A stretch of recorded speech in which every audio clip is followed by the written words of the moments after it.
What's going on, guys? Welcome to my channel. If this is your first time here, welcome. Today we're talking about the Canon EOS R6, and I've had this camera for a little over 2.5 months now.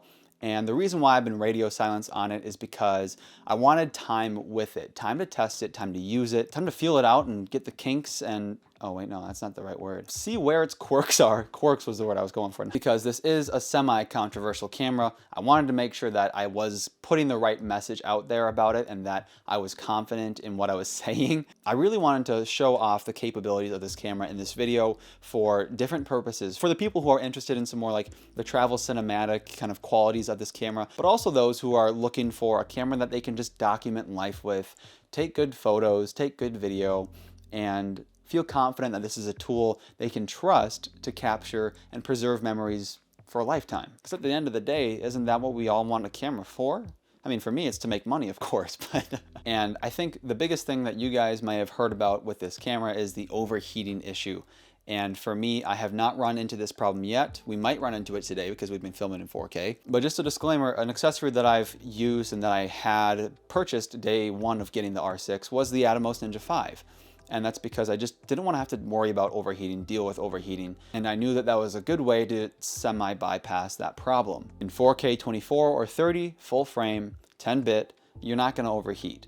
In 4K 60, 10-bit, full frame, you can overheat. And of course, I'm talking about with external recording for both of those things. But from other people's testing, you can get up to an hour or so, maybe more, of 4K 60 on the R6 before it will overheat externally. So I haven't shot full 4K 60 for that long. I probably never will. When it comes to image quality of this, as you may know, this camera has the same sensor or very similar sensor to the 1DX Mark III, Canon's flagship, most expensive DSLR camera, and probably their last DSLR camera.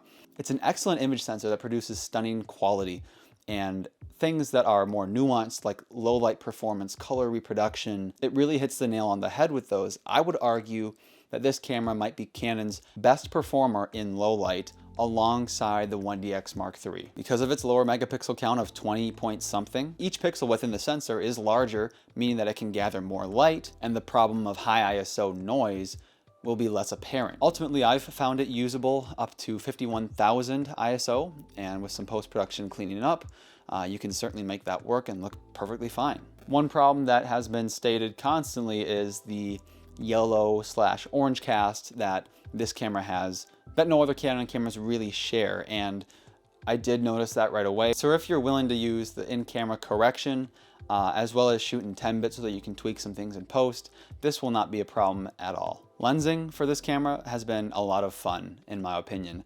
I think it is important to invest in high quality sharp glass that has fast aperture. It's more important to do that, arguably, than to invest in a nice camera, an expensive camera. And because this camera has a 5.1K image downsampled to 4K, the 4K image and even the 1080p looks absolutely stunning. It's so sharp, and if you zoom in, it still retains that sharpness.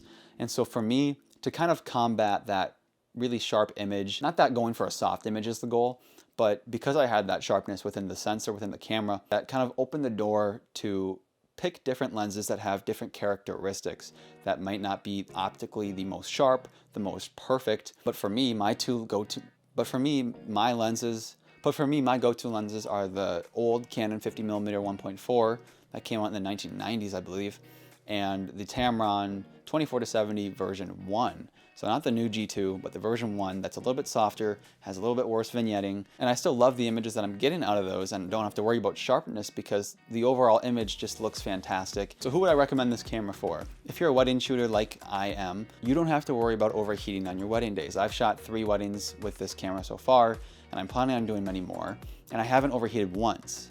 Now, this is because I have the Atomos Ninja 5, so I would, like Gerald Undone, say that this camera basically can't be a professional video tool unless you have an external recorder to go along with it. But the benefits of the Atomos Ninja 5 don't stop at just overheat prevention. The size of the camera, the weight of it, just everything has been perfect for my workflow. I'm not a Canon fanboy. I was just shooting on Sony. I love the A7S III. That's a fantastic camera. I think if I had the money right now, I might choose that camera over this one. I don't know. I do like the lensing options with Canon a little bit better than I do with Sony. So, and again, I would just assess your needs as a videographer, as a photographer. Don't try and force the shoot to fit if you know that it won't. So if you take photos and you know that you need more than 20 megapixels, don't get this camera, because you can get cameras with more megapixels for cheaper than the R6. So for me, fewer megapixels is somewhat of an advantage and something that I was looking out for, because I do want low light performance to be excellent. And man, I could talk about this camera all day, but ultimately what it comes down to is, will this fit your needs? Do you think it can? And if you're at the point where you do think that this camera could be the one for you, could make you happy, give it a chance to. I wouldn't write it off because this YouTuber said that it overheats, or this YouTuber said that it has an orange tint to it, or to address potato jets, autofocusing problems. That's not a thing, because this camera excels at autofocus. It's just incredible. All right, so thank you guys so much for watching. I hope you enjoyed this video. Please don't forget to give it a thumbs up and subscribe to my channel. Make sure to hit the bell notification icon so that you can stay up to date with my future uploads. We'll see you in the next one, and thanks for tuning in.